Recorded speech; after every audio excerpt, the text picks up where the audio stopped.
So hello and welcome everyone, I welcome you all to the social science 2.0। मेरा नाम है शिवम दुबे और आज हम लोग बात करने वाले जेंडर एंड पॉलिटिक्स के नेक्स्ट एस्पेक्ट को, यानी कि हमारा जो पहला जो सेशन चला है वो जेंडर एंड पॉलिटिक्स को स्टार्ट कर दिया गया है। साथ ही साथ हमने पढ़ा हुआ इस चैप्टर के इंट्रोडक्टरी पार्ट को, जिसमें कि हमने देखा कि ये पूरा चैप्टर इन्हीं तीन बिंदुओं पर आधारित है, यानी कि पिलर्स अगर कहा जाए इस चैप्टर का तो इन्हीं तीनों पॉइंट्स को हम लोग इस चैप्टर का पिलर्स बोल सकते हैं। और जो तीनों पॉइंट है जेंडर, रिलीजन एंड कास्ट, और ये तीनों क्या हैं? तो ये तीनों सोशल डिफरेंसेस हैं। क्या हैं? सोशल डिफरेंसेस है। पहला क्या है?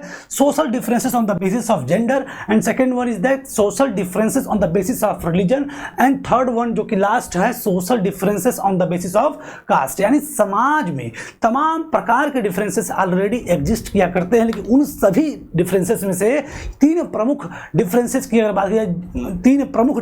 अगर बात किया जाए जो all over the world exist करती है, जिसमें कि जो लास्ट वाला है इंडिया के कॉन्टेक्स्ट में एक स्पेशल है, लेकिन इन दोनों की अगर बात किया जाए तो ये all over the world exist करते हैं। क्योंकि हम जिस भी सोसाइटी में रहते हैं उस सोसाइटी की जो आइडियोलॉजी है, उस सोसाइटी की जो एक्सपेक्टेशन है, उस सोसाइटी की जो स्टीरियोटाइप है, उससे हम लोग कहीं ना कहीं प्रभावित होते हैं।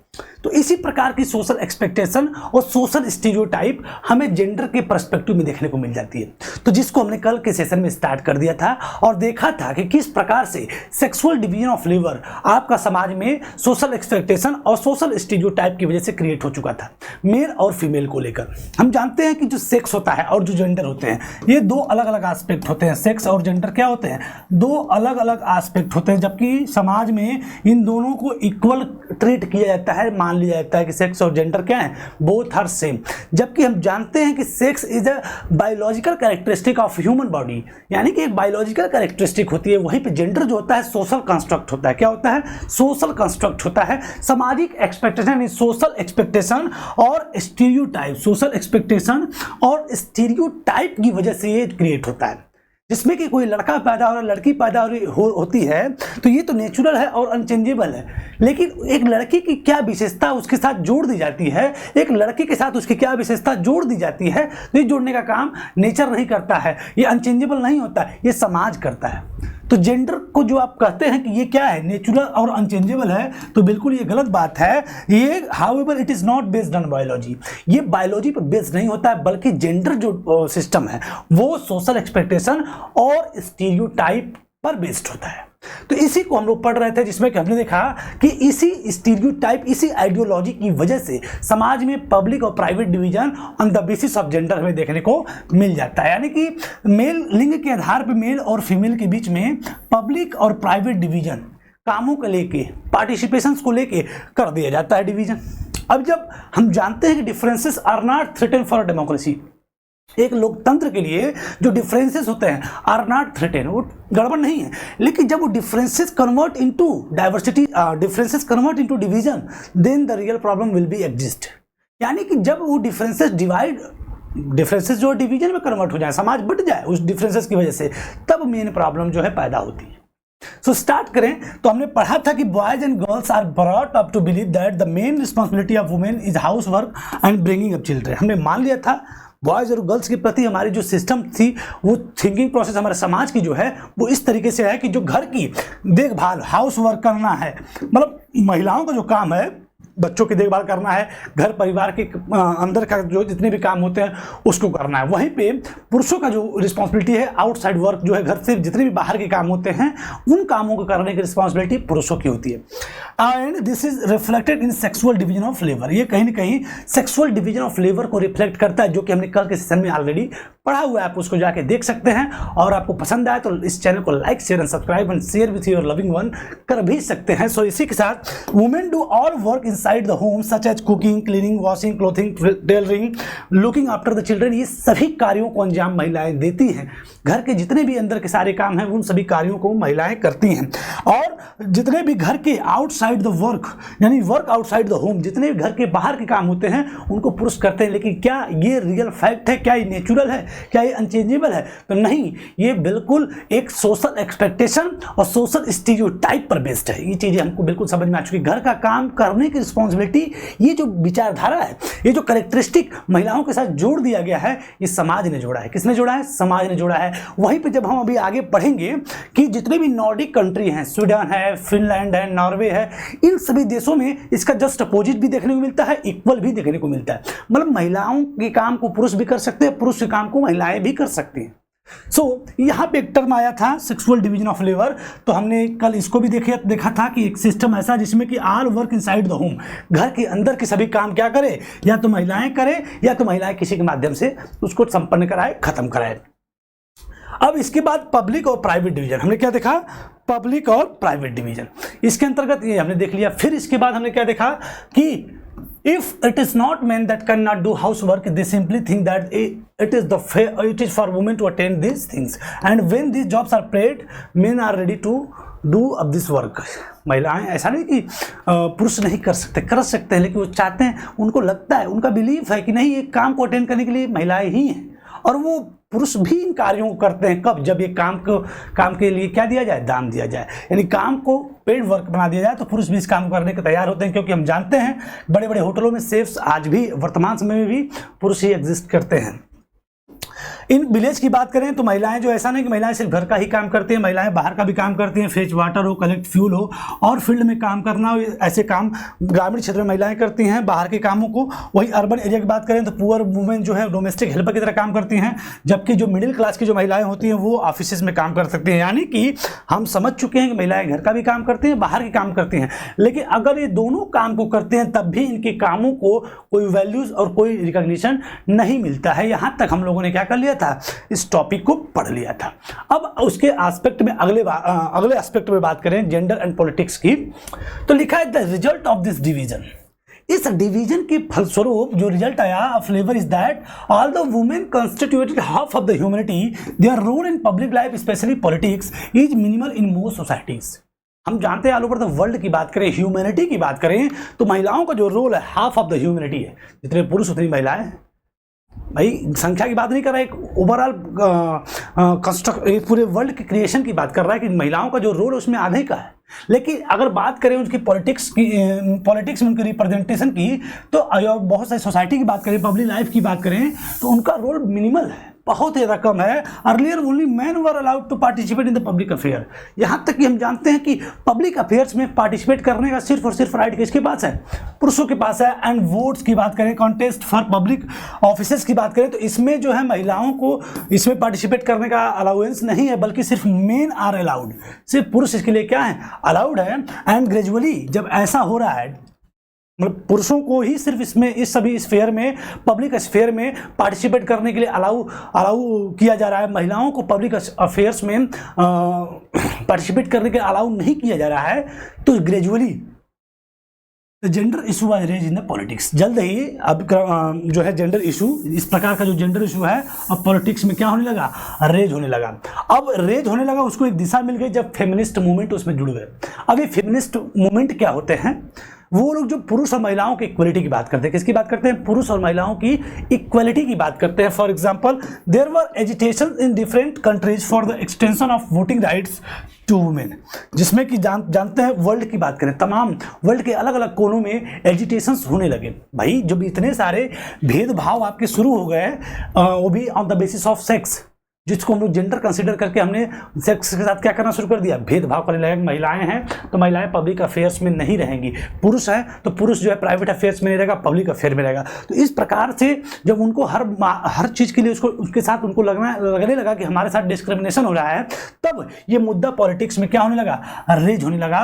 और जल्द ही डिफरेंट कंट्री की बात करें तो उन अलग अलग देशों में extension of voting rights to women, महिलाओं को वोट देने का भी अधिकार नहीं था, उन वोट के अधिकारों की भी डिमांड लगातार शुरू हो गई। और this agitation demanded enhancing the political and legal status of women and improving there educational and career opportunity. तो इन सभी क्षेत्रों में उनके इंप्रूवमेंट के लिए, उनके पावर को इन्हेंसमेंट करने के लिए तमाम प्रकार के एजिटेशंस मूवमेंट शुरू हो चुके थे।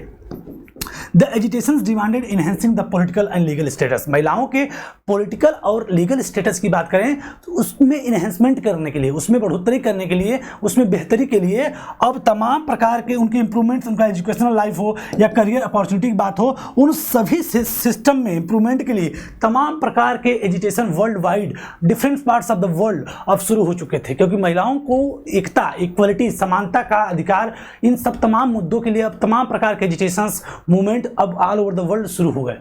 और मोर रेडिकल मूवमेंट तो यहाँ तक कि मूवमेंट्स में अपने लक्ष्य को रखते थे कि equality in personal and family life as well, कि पर्सनल लाइफ में तो उनको इक्वलिटी मिले ही मिले, साथ ही साथ फैमिली लाइफ में भी उनको इक्वलिटी मिले। तो इस प्रकार से महिलाओं के अधिकारों के लिए तमाम मूवमेंट्स, एजिटेशन शुरू हो गए ऑल ओवर द वर्ल्ड। तो इस प्रकार के मूवमेंट को बोला गया क्या? Feminist movement. तो आप ये समझ पा रहे होंगे, पूरी कहानी को केवल पकड़िएगा, हर पॉइंट को आपको याद करने की जरूरत नहीं।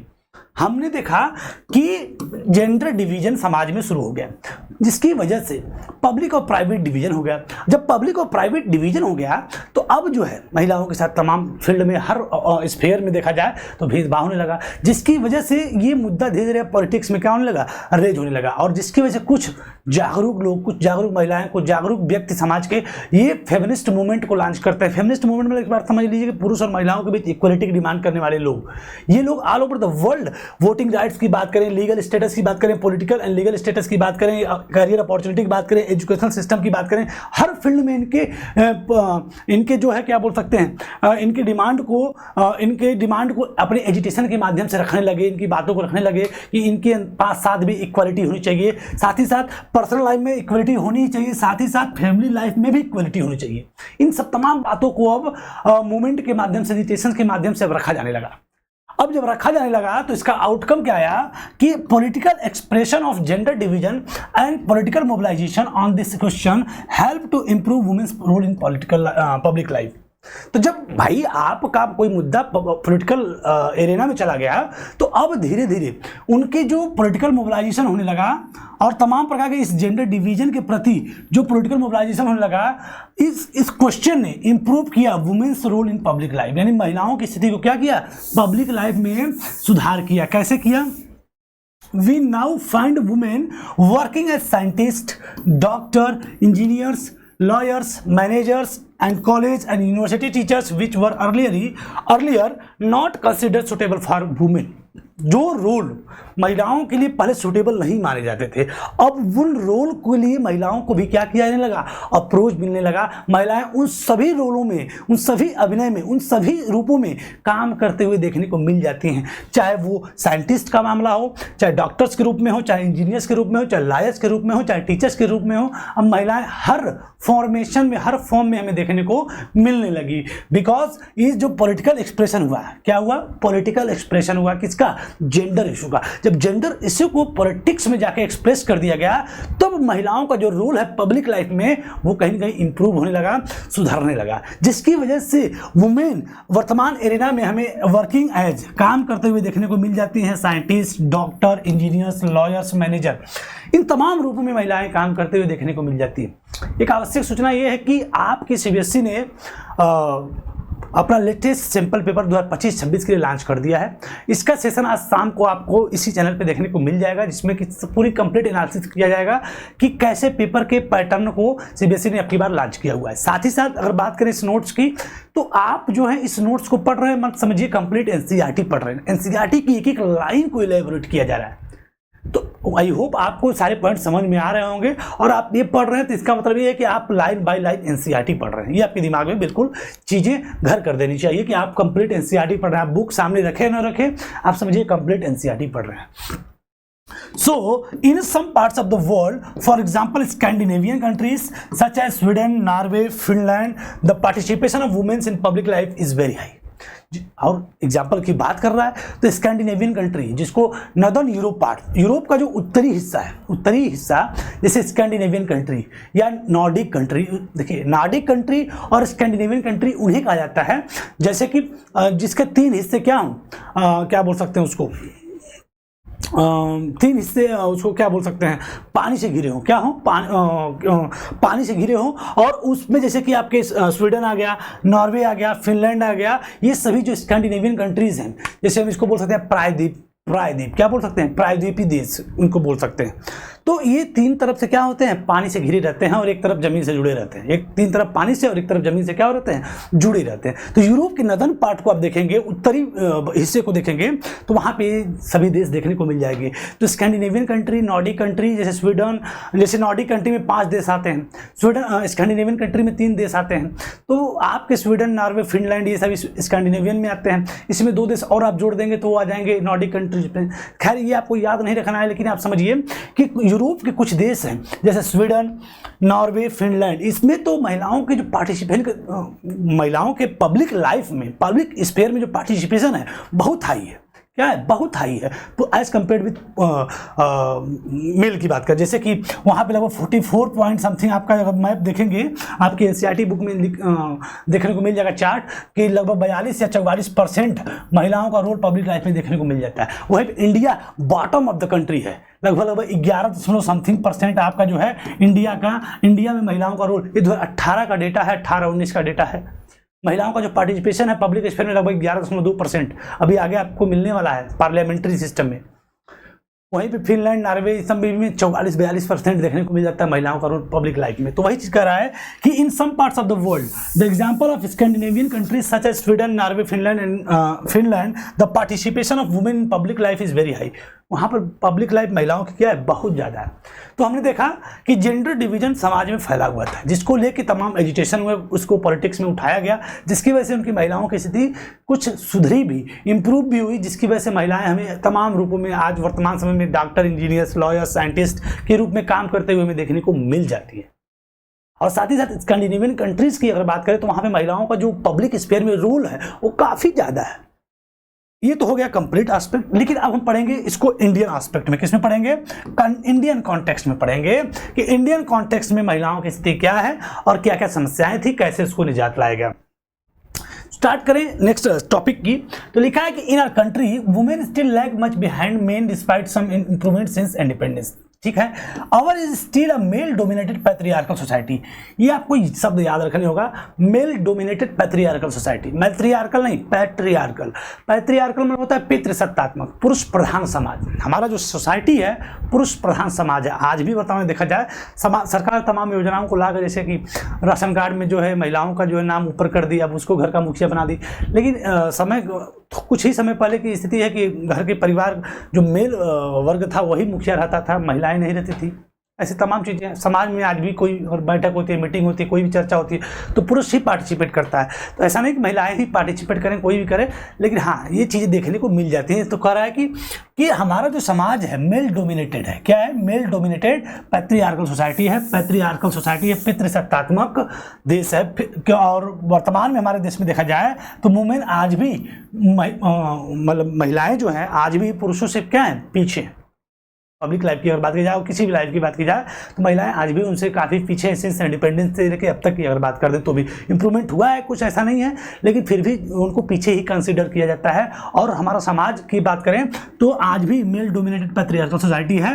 वुमेन फेस, जिसकी वजह से महिलाएं तमाम प्रकार के डिसएडवांटेज, डिस्क्रिमिनेशन एंड ऑपरेशन को अलग अलग तरीके से फेस करती हैं, जिसकी वजह से महिलाएं तमाम प्रकार के डिस्क्रिमिनेशन, डिसएडवांटेज, ऑपरेशन, तमाम चीज़ों को क्या करती हैं, फेस करते हैं। अब ये क्या क्या तरीके हैं जिसके माध्यम से हम कह सकते हैं कि महिलाएं विभिन्न प्रकार के डिस्क्रिमिनेशन को फेस करते हैं। तो ये 5 बिंदुओं को आपको याद रखना पड़ेगा, क्योंकि क्वेश्चन ये आ सकता है। ये आपका इंपॉर्टेंट एस्पेक्ट बन जाएगा, क्योंकि इन ही 5 एस्पेक्ट के माध्यम से हम कह सकते हैं कि इन एस्पेक्ट में महिलाओं के साथ डिस्क्रिमिनेशन हमें देखने को मिल जाता है। पहले पॉइंट की बात करें तो लिखा है the literacy rate among women is only 54% compared with 76% among the main. चूंकि ये डेटा चूंकि वेरी कर सकता है, ऐसा नहीं थोड़ा मोड़ा बढ़ घट सकता है, कोई वो नहीं है, लेकिन एक एवरेज की बात की जाए तो लगभग 54% महिलाओं की लिटरेसी रेट है।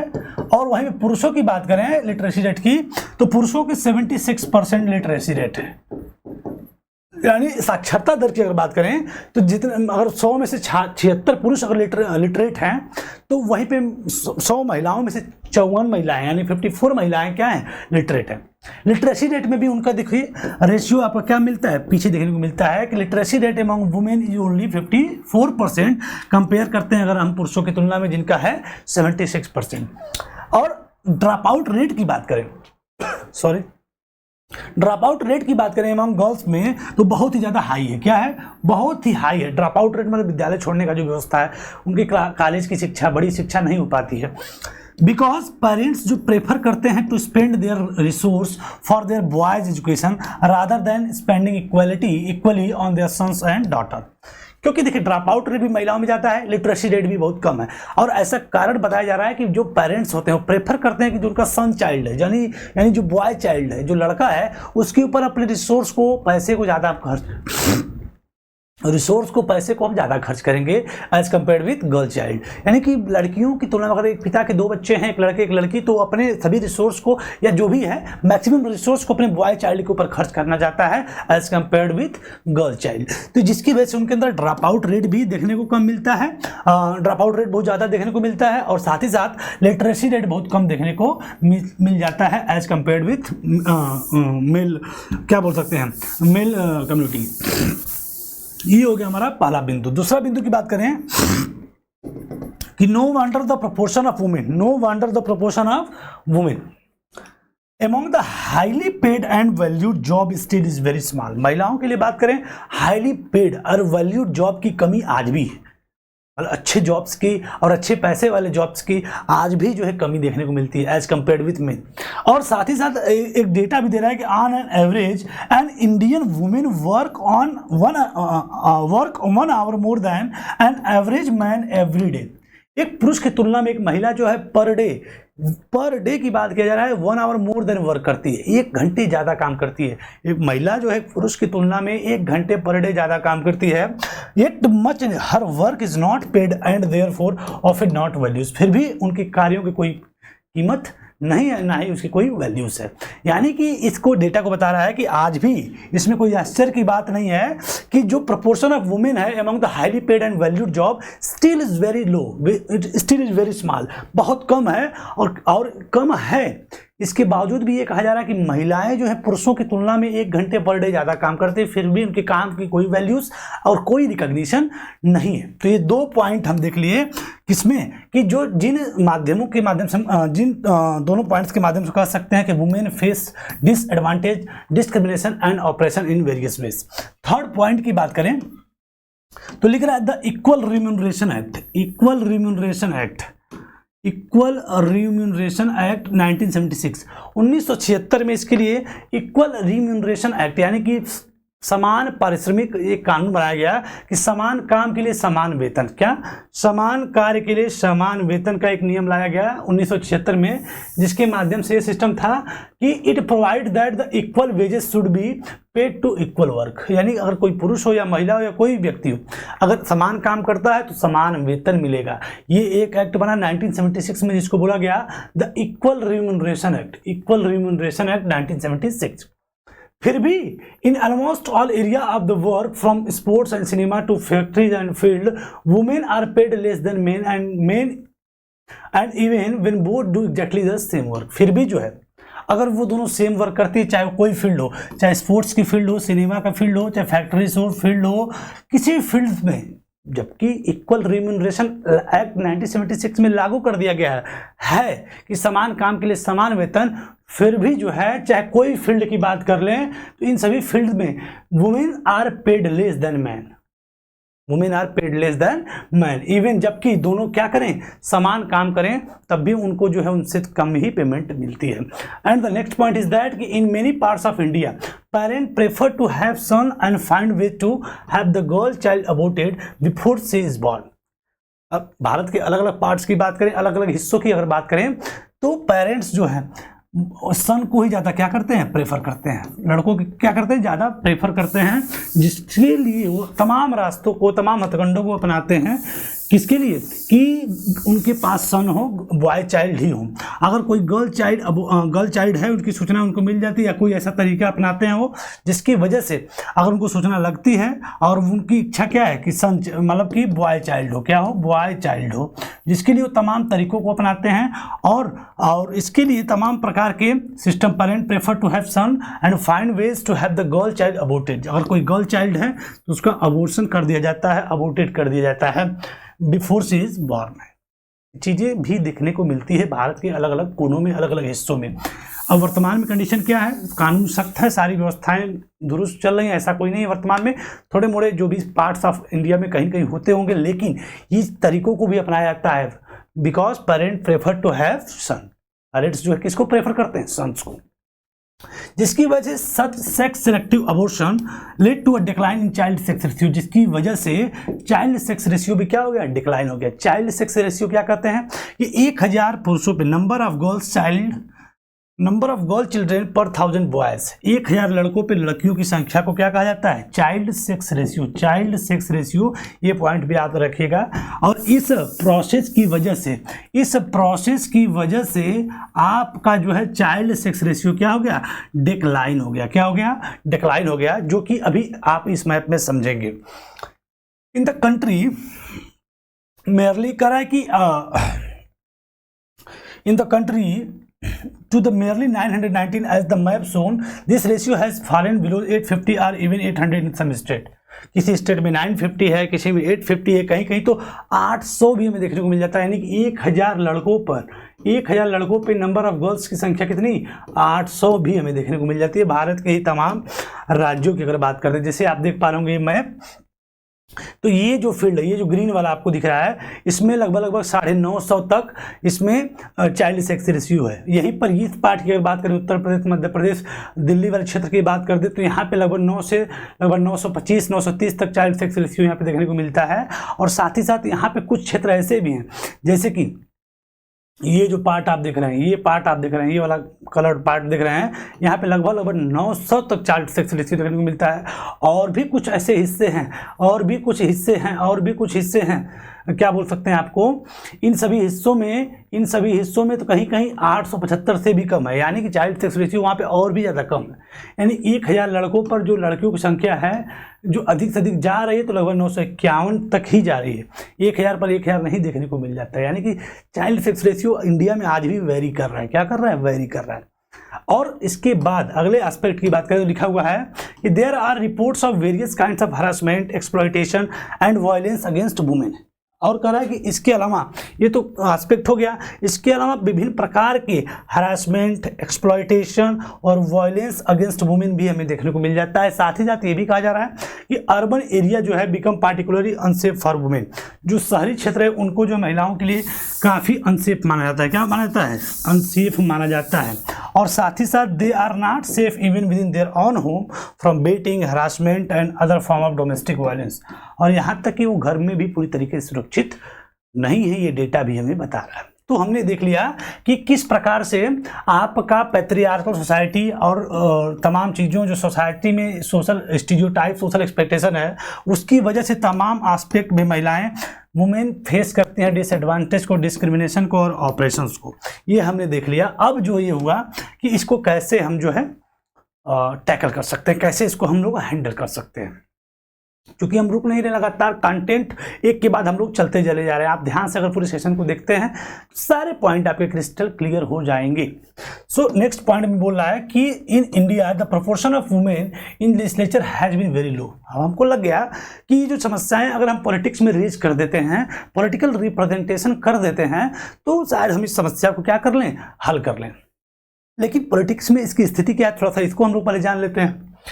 All these is well known yet issue related to women's well-being or otherwise are not given adequate attention। महिलाओं के साथ जितनी समस्याएं थी उस पर पर्याप्त ध्यान नहीं दिया गया। पॉलिटिक्स में पर्याप्त ध्यान नहीं दिया गया। इसके पीछे तमाम कारण है, क्योंकि जिसकी समस्या है अगर वही वहां पर बोलने वाला नहीं है तो शायद उसकी समस्या पे पर्याप्त ध्यान न दिया जाए। मतलब कि क्या, मतलब लिखा है कि this has led many feminist and women's movement to the conclusion that, बहुत सारे फेमिनिस्ट वुमेन और तमाम फेमिनिस्ट और वुमेन मूवमेंट ने इस बात का निष्कर्ष निकाला कि that unless women control power, जब तक महिलाएं पावर को कंट्रोल नहीं करेंगी, their problem will not gate adequate attention, तब तक उनके समस्याओं पर पर्याप्त ध्यान लोगों का नहीं जाएगा और ना ही लोग उस पर ध्यान ले जाने का प्रयास भी करेंगे। One way to ensure this have to more women elected representative. इसका सोल्यूशन ये खोजा गया कि महिलाएं एज ए इलेक्टेड रिप्रेजेंटेटिव अधिक से अधिक संख्या में उनका भी रिप्रेजेंटेशन पार्लियामेंट में हो, देश के अलग अलग एडमिनिस्ट्रेटिव सिस्टम में हो, पॉलिटिकल एरिना में हो। इसके लिए उनका खुद का रिप्रेजेंटेशन होना चाहिए। क्या होना चाहिए? खुद का पॉलिटिकल रिप्रेजेंटेशन होना चाहिए, क्योंकि समस्याएं अगर उनकी हैं तो उनकी समस्याओं को कहने वाला आदमी वहां पर होना चाहिए पॉलिटिकल एरिना में। तो पॉलिटिकल एरिना की बात करें तो वुमेन का जो लेजिस्लेचर में रोल है बहुत कम है। क्या है? बहुत कम है। फॉर एग्जांपल की बात करें, percentage of elected women member of Lok Sabha has touched 14.36%, 14.36% of its total strength for the first time in 2019।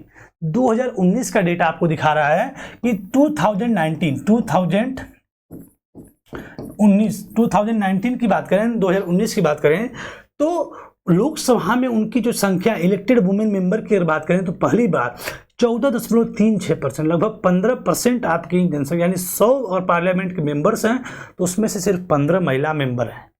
Lok Sabha की बात करें यानी एमपी के रूप में सिर्फ 14 से 15 महिलाएं हमें देखने को मिल जाती हैं लोकसभा में। वो भी कब की बात? 2019 की बात कर रहा है, 5 से 6 साल पहले की बात।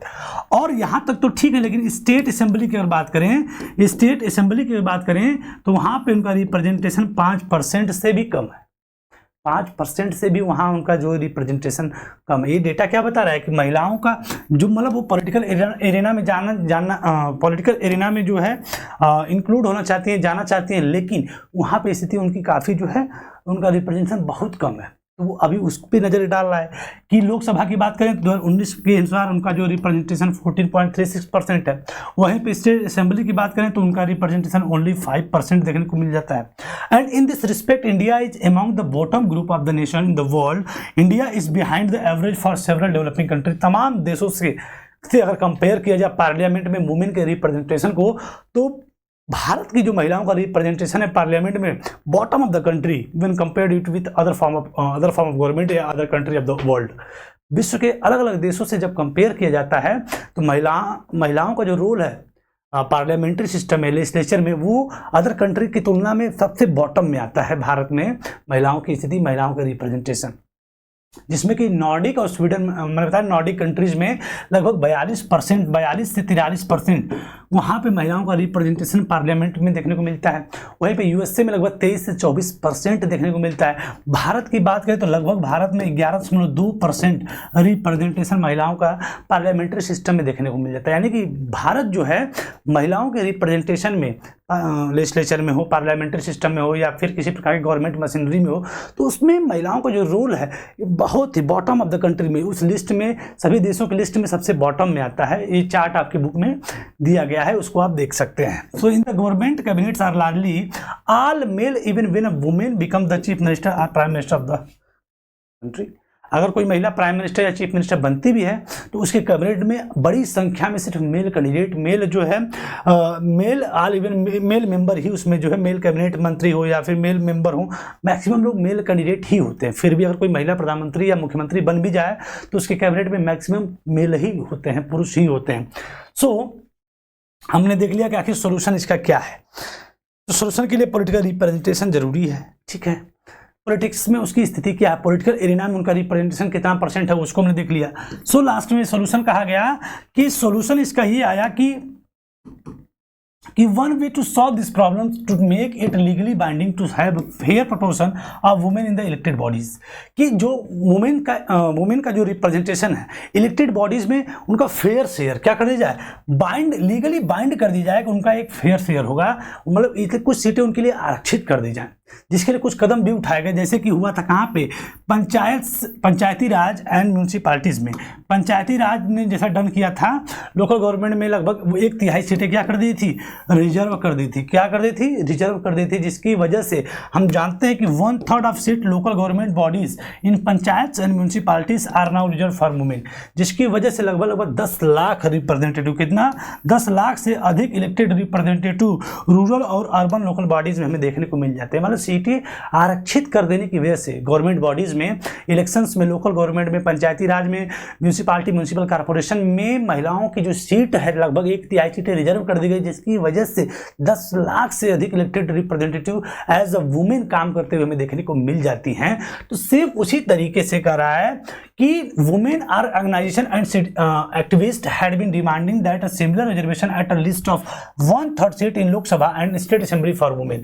तो चाहे लोकसभा हो चाहे स्टेट असेंबली हो, इन दोनों में भी similar as local government bodies में जैसे 1/3 सीटें रिजर्व कर दी गई थी, उसी तरीके से 1/3 सीटें लोकसभा में और स्टेट असेंबली में भी महिलाओं के लिए क्या कर दी जाए, रिजर्व कर दी जाए। ये बातें कही गई और ये बिल कई दशक तक, कई डिकेड्स तक पार्लियामेंट में पेंडिंग रहा, लेकिन 2023 में आपका ये बिल जो है एक्ट में कन्वर्ट हुआ और finally a bill with this proposal was pending before the parliament for many decades. कई दशकों तक ये पार्लियामेंट में ये बिल जो है पेंडिंग रहा, लेकिन 2023 की बात करें 2023 की बात करें तो नारी शक्ति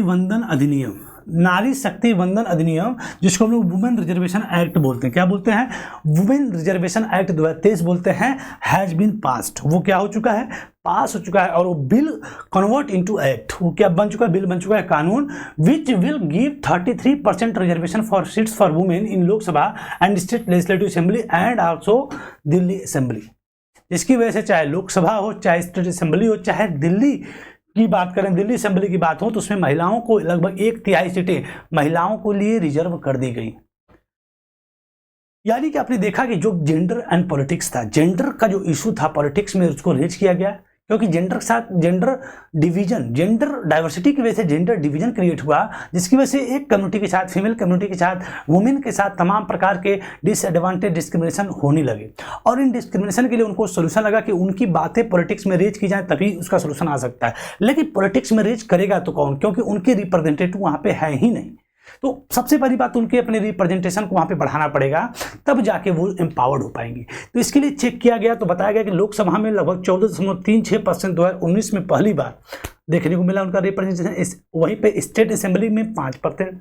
ऑल ओवर द वर्ल्ड में जब वुमेन रिप्रेजेंटेशन की बात करें तो इंडिया बॉटम कंट्री में एग्जिस्ट करता है। ये स्थिति महिलाओं के रिप्रेजेंटेशन की, जो कि हमने देखा।